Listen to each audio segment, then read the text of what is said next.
আউযু বিল্লাহি মিনাশ শাইতানির রাজিম বিসমিল্লাহির রহমানির রহিম। সম্মানিত দর্শক শ্রোতা, আশা করছি মহান আল্লাহ সুবহানাহু ওয়া তাআলার অশেষ রহমতে আপনারা প্রত্যেকে ভালো আছেন। যে এই মুহূর্তে ভিডিওটি দেখছেন, কাছে কিংবা দূরে, দেশে কিংবা প্রবাসে, আপনাদের সবাইকে জানাই সালাম, আসসালামু আলাইকুম ওয়া রাহমাতুল্লাহ। আমি কোরআনী চিকিৎসক রাকি ও মুদাব্বির। ইতিমধ্যেই আপনারা অনেকেই জানেন যে আমি প্যারানরমাল বিষয়গুলো নিয়ে কাজ করে থাকি, অর্থাৎ জিন, জাদু, বদনজর সহ বিভিন্ন প্যারানরমাল বিষয়গুলো নিয়ে কাজ করে থাকি। তারই ধারাবাহিকতায় আমরা একটি অনলাইনের মাধ্যমে সিরিজ চালু করেছি। যারা ঘরে বসে রুকাইয়া এবং তদবির সম্পর্কিত চিকিৎসা শিখতে চান, তাদের জন্য সম্পূর্ণ বিনামূল্যে অনলাইনে আমরা ধারাবাহিকভাবে একের পর এক ভিডিও নিয়ে আসছি, যেখানে জিন জাদুতে কাজ করার জন্য একজন রাকি কিংবা মুদাব্বিরের যা যা বর্জনীয়, করণীয়, যা যা করার দরকার সেগুলো নিয়ে আমরা আলোচনা করছি। আমাদের এই পূর্ণাঙ্গ ভিডিওগুলো যদি আপনারা কেউ সম্পূর্ণ দেখে থাকেন, তাহলে অবশ্যই কিভাবে একজন রোগীর চিকিৎসা করতে হয় সেটা পূর্ণাঙ্গভাবে জানবেন, পাশাপাশি নিজের পরিবারের সুরক্ষার জন্য আপনারা কাজ করতে পারবেন। তো চলুন আমরা শুরু করি আমাদের আজকের ভিডিও। তো আজকে আমরা যে বিষয়টা নিয়ে প্রথমে কথা বলবো সেটা হচ্ছে কুফরি কবিরাজ। কোনো কুফরি কবিরাজকে প্রকাশ্যে হুমকি ধামকি দেওয়া যাবে না। আমরা যদি বুঝতে পারি যে এই লোকটা কুফরি করে, শিরকি করে, তার কার্যকলাপ যা কিছু রয়েছে সেগুলো আপত্তিজনক, কোরআন সুন্নাহ ভিত্তিক নয়, তাহলে আমরা তাকে প্রকাশ্যে সরাসরি কোনো ধরনের হুমকি ধামকি দিব না। আমরা আমাদের কোরআন সুন্নাহ ভিত্তিক যে পদ্ধতি আমরা জানি সেই অনুযায়ী আমরা কাজ করব এবং আমরা চেষ্টা করব যে রোগীটা আমাদের কাছে এসছে তাদের কিভাবে কোরআন সুন্নাহ ভিত্তিক চিকিৎসা করা যায়, রুকায়া শরায়ের মাধ্যমে আমরা সেগুলো করার চেষ্টা করব। তাই অবশ্যই কোনো কুফরি কবিরাজকে আমরা প্রকাশ্যে হুমকি দিব না। এতে বেশ অনেক জটিলতার সৃষ্টি হতে পারে। প্রধানত আমরা যদি প্রকাশ্যে কোনো কবিরাজকে হুমকি দিয়ে থাকি, তার সাথে আমার শত্রুতা বেড়ে গেল। সে যেহেতু কুফরি কবিরাজ, সে অনর্গল চালান পাঠাতে থাকবে। এতে যেটা হবে, ওই রোগীটা সুস্থ হতে দেরি হবে। আর রোগী যখন সুস্থ হতে দেরি হয় তখন মুদাব্বিরের উপর আস্থা কমে যায়। সেই জন্য আমরা চুপচাপ ভাবে আমরা কাজ করবো ইনশাআল্লাহ। এরপর হচ্ছে যারা জিন জাদু বিশ্বাস করে না, তাদের চিকিৎসা করা যাবে না। দেখুন, জিন এবং জাদু সম্পর্কে আল্লাহ সুবহানাহু ওয়া তাআলার পবিত্র কোরআনে বহুত আয়াত নাজিল রয়েছে। অন্যদিকে আল্লাহ সুবহানাহু ওয়া তাআলা সূরা বাকারা 2 নম্বর আয়াতে বলেছেন যালিকাল কিতাব, অর্থাৎ ইহা এমন এক গ্রন্থ যেখানে কোনো সন্দেহ নেই। তাছাড়া যদি আমরা জিন সম্পর্কে বলতে চাই, তাহলে আমরা যদি কিছু আয়াতের দিকে লক্ষ্য করি, আমরা লক্ষ্য করতে পারি সূরা জারিয়াতের 56 নম্বর আয়াতে আল্লাহ তাআলা বলেছেন, আমি জিন এবং মানুষকে সৃষ্টি করেছি আমার ইবাদত করার জন্য। তাহলে যারা জিন বিশ্বাস করে না, তাদের ঈমানই থাকবে না।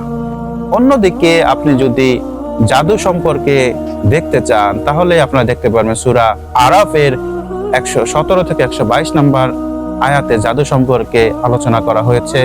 এছাড়া সূরা ইউনূসের 81 এবং 82 নম্বর আয়াতে জাদু সম্পর্কে আলোচনা করা হয়েছে। সূরা তহার 69 নম্বর আয়াতে জাদু সম্পর্কে আলোচনা করা হয়েছে। সূরা বাকারার 102 নম্বর আয়াতে জাদু সম্পর্কে আলোচনা করা হয়েছে। তাছাড়াও সূরা ফালাক এবং নাসের যদি আপনারা তর্জমা পড়েন, তাহলে সেখানে আপনারা জিন এবং জাদু সম্পর্কে বিস্তারিত জানতে পারবেন। অন্যদিকে প্রায় পবিত্র কোরআনের 50 জায়গায় জিন সম্পর্কে আলোচনা করা হয়েছে। তাহলে যারা জিন এবং জাদু বিশ্বাস করে না, বদনজর বিশ্বাস করে না, তাদের ঈমানই নেই। তাদের কাজ করলে, তাদের চিকিৎসা করলে ফলাফল পেতে অনেক সময় লাগবে কিংবা ফলাফল নাও আসতে পারে। তাই আমরা অবশ্যই জেনে বুঝে চিকিৎসা করার পূর্বে আমরা বিষয়গুলো ভালোভাবে আলোচনা করে তারপরে চিকিৎসা শুরু করব। যারা এই জাতীয় বিষয়গুলো বিশ্বাস করে না, জিন জাদুতে বিশ্বাস করে না, তাদের চিকিৎসা আমরা করব না। এর পরবর্তী বিষয় সেটা হচ্ছে চিকিৎসার সময় রোগীর আত্মবিশ্বাসকে বাড়িয়ে দিতে হবে। অনেক রোগী এসে বলবে, হুজুর আমি চিকিৎসা নিচ্ছি, আমি ভালো হব কি না, আমার অনেক জায়গাতে আমি চিকিৎসা নিয়েছি, ভালো হওয়া সম্ভব কি না, আপনি শিওর দিয়ে বলেন।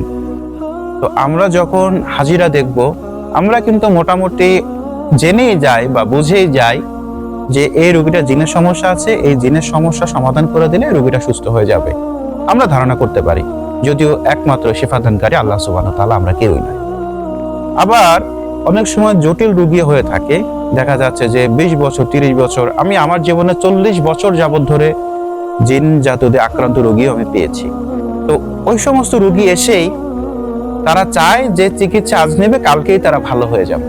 না, এটা কখনোই সম্ভব নয়। তো তাদেরকে আমরা যখন মোটিভেটেড করব, তাদের সাথে যখন আমরা কথা বলবো, আমরা তাদেরকে এভাবে বোঝানোর চেষ্টা করব যে আপনি ধৈর্য ধরুন, আল্লাহ সুবহানাহু ওয়া তাআলা চাইলে আপনি দ্রুত সুস্থ হয়ে উঠবেন। কখনোই আপনি আমার চিকিৎসা গ্রহণ করুন তাহলে ভালো হয়ে যাবেন, হ্যাঁ আমার কাছে অনেক রোগী চিকিৎসা নিয়ে ভালো হয়ে গেছে, এ ধরনের কথা বলা যাবে না। এমন কোনো কথা বলা যাবে না যাতে আল্লাহ সুবহানাহু ওয়া তাআলা অসন্তুষ্টি হয়। তাই আমরা চেষ্টা করব সবসময় আল্লাহ সুবহানাহু ওয়া তাআলার পক্ষ নিয়ে, আল্লাহ সুবহানাহু ওয়া তাআলার পক্ষ হতে কথা বলার এবং রোগীর আত্মবিশ্বাস বাড়িয়ে দেওয়ার জন্য। যে তাকে ধৈর্য ধরার জন্য আমরা বলতে পারি, তাকে কোরআন সুন্নাহ ভিত্তিক আরো বিশ্বাসযোগ্যতা বাড়িয়ে তোলার ব্যাপারে আমরা বলতে পারি, নিয়মিত আমল আজগার করার কথা বলতে পারি, সে যাতে নিয়মিত নামাজ কালাম পড়ে সে সংক্রান্ত বিষয়ে আমরা তাকে কথা বলতে পারি। এ সম্পর্কে আমরা তাদেরকে বাধ্যবাধকতা করে দেবো যে আপনারা অবশ্যই নামাজ পড়বেন, যে আমলগুলো দেওয়া হবে সে আমলগুলো নিয়মিত করবেন, তা না হলে আপনার ফলাফল আসবে না। যখন আমরা এই ধরনের ভয় তাদের মধ্যে ঢুকিয়ে দিব যে আপনি যদি নামাজ না পড়েন, নিয়মিত আমল না করেন, আপনার কিন্তু চিকিৎসায় কোনো কাজ হবে না, সে অন্তত ভয়ে হলেও সে নামাজ পড়বে। আর আল্লাহ তাআলা ওই সময় চাইলেই তাকে হেদায়েত দিতে পারেন। আমরা এই কাজগুলো করতে পারি ইনশাআল্লাহ। এর পরবর্তী পয়েন্ট হচ্ছে তর্ক থেকে বিরত থাকতে হবে।